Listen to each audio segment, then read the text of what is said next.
everyone. I'm Nic, I'm Mel. and we're the Wildflower Widows. Nic and I were both recently widowed, and we are here to really share our experience of loss, grief, and widowhood with you. And we really hope to connect with you through our shared lived experience.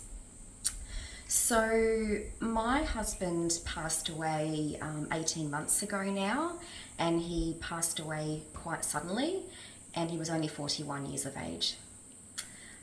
He passed due to a cardiac event, and I was widowed at 39 years old. So quite a young widow. When my husband passed away, my heart was shattered. My world was shattered. And the way I look at it is my world revolved around my husband, and there's this world and everything's in there, and literally the day he passed away, somebody pulled that plug out and it drained and everything became empty. So this devastation that I was feeling was just so deep, and still working through my grief. My husband actually passed away 4 days before our 10-year wedding anniversary. So we're together for 17 years and married for almost 10 years, and miss him terribly every single day. And I am, just working through this grief and devastation, and trying to pick up the pieces again, basically. Yeah, picking up the pieces, hey? Yeah. I lost my husband 15 months ago in a motorbike crash. And we were in the middle of building a house. He had gone to the shop to get some screws so we could continue on building a deck the next morning. And he died instantly at the end of our street. So I became widowed at 49. He was 49, and I'd known him since we were 7. We went to school together right through high school.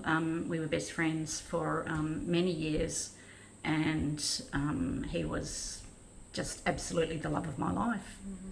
So married for 25 years, but really he was part of my entire life, and when I lost him, it just completely destroyed me, destroyed my world, destroyed my future, and I just feel like I lost half of me, and I just don't know who I am anymore without him.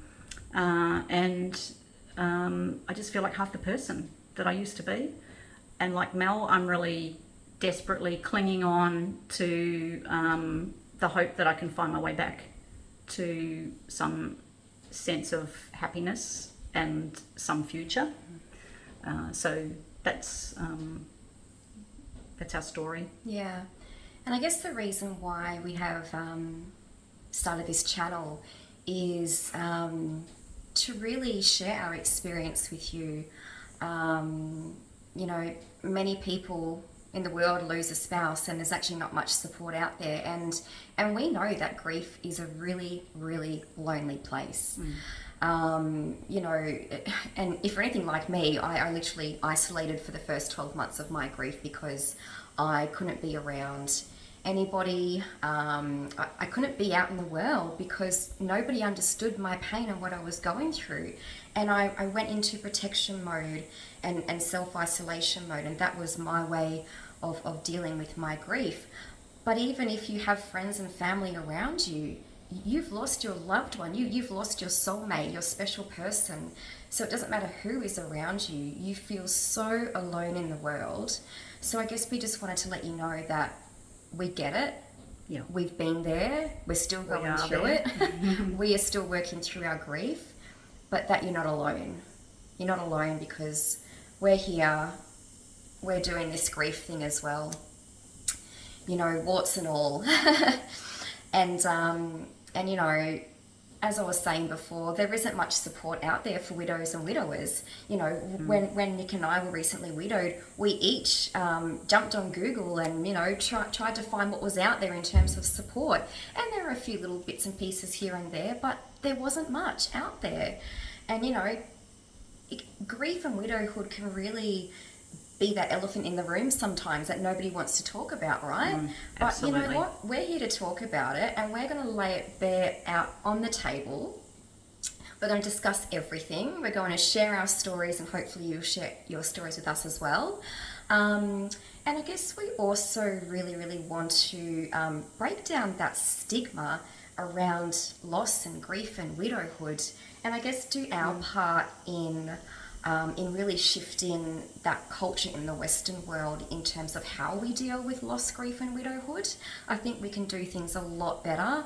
You know, we can certainly talk about grief more. I mean, grief and you know, losing somebody is a part of life, you know, so let's talk about it. Let's share our experience. Let's support each other. Let's learn how to support people who are grieving. And so that sort of forms the reason for our channel. And this is really our shared experience of grief, loss and widowhood. And we share this together.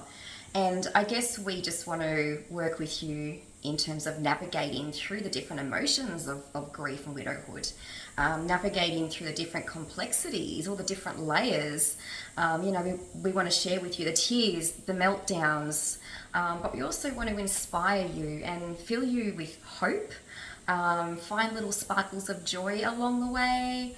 And I guess we also want to entertain you with the adventures Nic and I go on and the crazy challenges that we do to help make us feel alive again. So if that helps you to start feeling alive again, great. If that brings a smile to your face, great. If that gives you a laugh here or there, then great as well. I think you know, I've early on, when you're very, very early on, the idea of any kind of humour is just, you can't stomach it. And I think that we've reached a point where we understand that when we finally get to the point where we're able to laugh a little bit, it really helps us so much. And that's why Mel and I are going out there trying to find some things that do make us laugh, and that hopefully will make you laugh, because you might not be at that stage yet, but I promise you it'll come.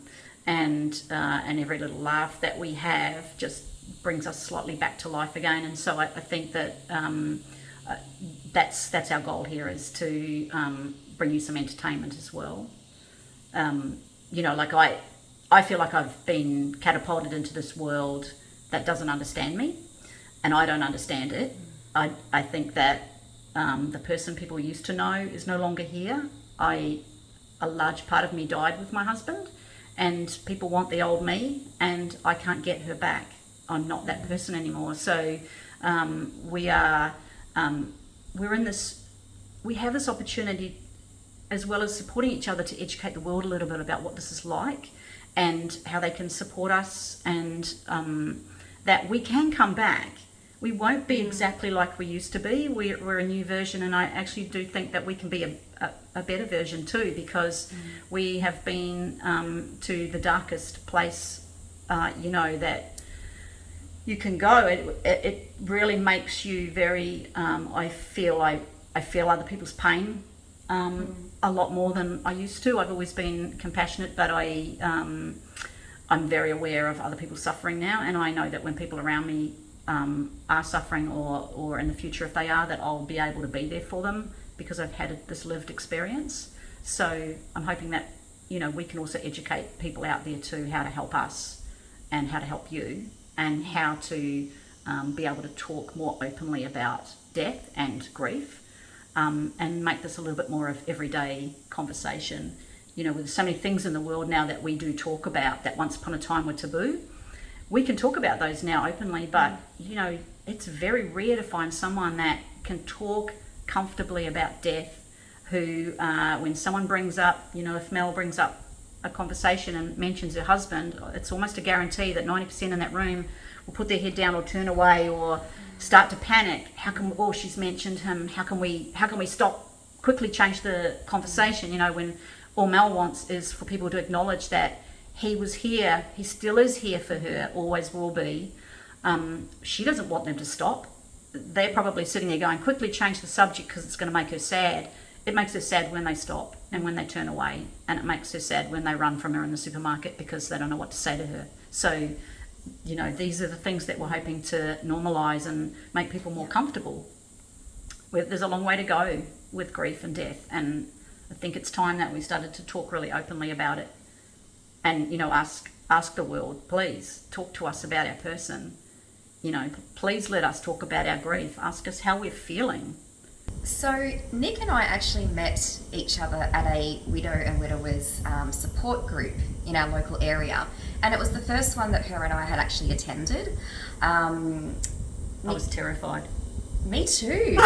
Me too. And in fact, I had actually cancelled not one, not two, but 3 times to attend a support group before the one that I rocked up to, because I was isolating. I couldn't leave my house, apart from taking my dogs to the beach and yoga, but apart from that I didn't want to be out in the world. So it took the 4th invite for me to actually get myself together and get to this support group, and I'm glad I went. Yeah, this has been the best thing. So yeah, you were at your 4-month mark, so 4-month widowed, and I was 7 months widowed. And it was our first one, as I mentioned before, and we actually sat opposite each other. I don't know if you remember, but I do. We sat opposite each other, and we I even remember what really you were well. wearing. Like, in that foggy brain, I still remember you were wearing a crochet yeah, I was. vest. I was. With flowers on it. And you were wearing some sort of like soft pink white sort of top, I'm pretty sure. I can't remember what I was wearing. I'm pretty but sure isn't you're that wearing bizarre that? Yeah. that in that fog, that's what you focus on. Yeah. Interesting. There we go. So and so from that first support group, we've literally attended almost every single monthly support group catch up that there has been, and it's going out for lunch, it's having a few drinks, it's going to the park, it's basically widows and widowers coming together to support each other. And from this, we've literally we've developed such beautiful friendships in these beautiful people that we know who have also lost their life partner. Yep. There is such a power of connection within community, and what I found is that widows and widowers supporting widows and widowers is so beneficial and powerful, because we know exactly what it's like to lose our soulmate, to lose our life partner, to lose our whole world, our whole future. So I think together we've gained so much comfort and understanding from each other. We've grieved so deeply. We've shared our stories, we've shared our heartbreak, we've shared tears. And you know what? We all come from different backgrounds. We've all got different stories. Our loved one passed away different ways. We've got different personalities, different ages. But we all are so connected on such a deep level. So I really feel as though we've got beautiful friendships, and I'm sure that any of us would throw our friendships in the ocean just to have our partners back. I would love to have never met you. Me too. But you know what? This is it now, and I'm so grateful that we found each other. It was and meant to be. Our other widowed people as well. The universe works in mysterious ways and incredibly cruel ways as well. And I have to say, I have been questioned a couple of times about is it good for me? This is by people that I'm widowed. Is it good for me to be around other widows? Are they going to bring me down? Are they going to make me stuck and not allow me to move ahead? But I can genuinely say what will stop me from being able to move ahead and what will keep me stuck is being unable to properly express my grief.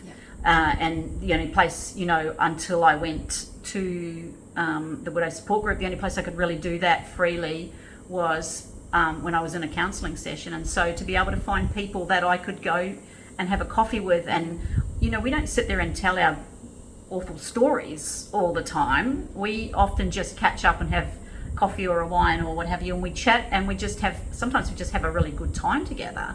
But there is the ability is there to be able to talk about your person without anyone blinking an eye. No one looks away from you. Everyone wants to know about them. And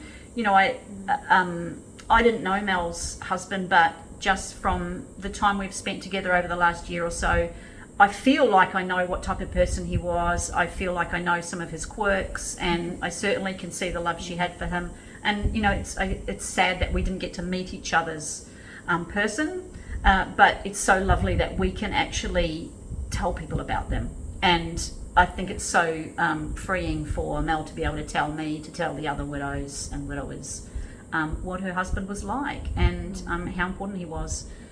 So I think the connection with other widows is vital, absolutely vital. People go off to support groups for all manner of things. There's cancer support groups, there's PTSD support groups, there's, think of every type of challenge in life and illness, there's a support group. But mention a widow support group or a widower support group, everyone freaks out and they think that's going to hold you back, but in fact it helps to move you forward. And I can't fly the flag highly enough for having a connection with other people that understand the depths of pain that the human heart can actually go to, and still keep getting up every day and walking and taking a step forward and taking a breath. It is indescribable to go through what we've been through.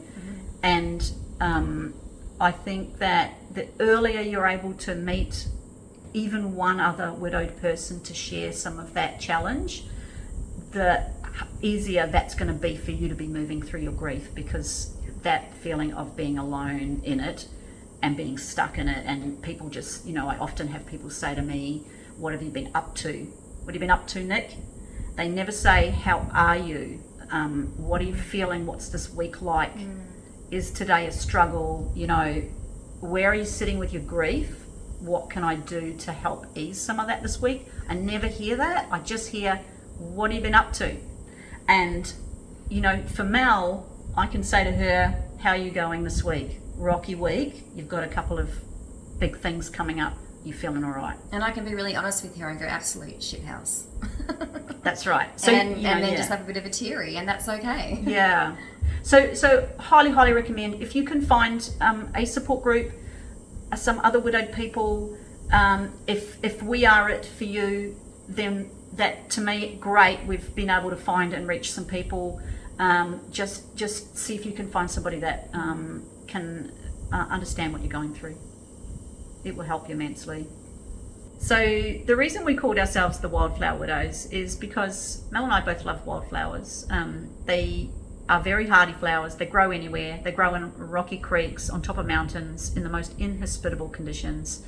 And we just had this vision of ourselves being wildflowers and trying to work our way through this grief and trying to bring ourselves back to life, just like wildflowers can do in those really harsh environments. And so that really seemed very natural for us. My husband really loved the yellow wattle, and we did have yellow wattle on his casket, and he had planted quite a few wattle trees over the years. I've got a couple flowering in my garden that he planted that are really beautiful and always remind me of him. So to us, we just we wanted to have a flower that reminded us of our husband, and that was important in our lives. So for Mel, it was the poppy, the red poppy. Yeah, so my special flower is the red poppy. So my husband served in the army, in the Australian Defence Force. He was in the army for 15 years and actually completed 8 overseas deployments. So the red poppy is very special. The red poppy is a symbol of remembrance for all those who sacrificed their lives or who are still suffering as a result of their service, in wars and conflict and peacekeeping. So yeah, the red poppy is a beautiful flower and a beautiful symbol of remembrance. And I hold that flower. It's very dear to me. Mel and I plan to do a whole lot of adventures. We are going to try a lot of different activities to try to find things that make us feel better and help us come back to life. Hopefully it will inspire you to take on some of the challenges that we do for ourselves, something that will set our hair on fire, things that will relax us, things that will calm us and help us find our way back to life, and to find some happiness, to find laughter and to connect. So we hope that by talking openly about grief and sharing our journey with you, that you can feel less alone in your grief, and that we can help you move forward as well. So how about we take a little look at some of what Mel and I have been up to, and some of what you'll be seeing in the future.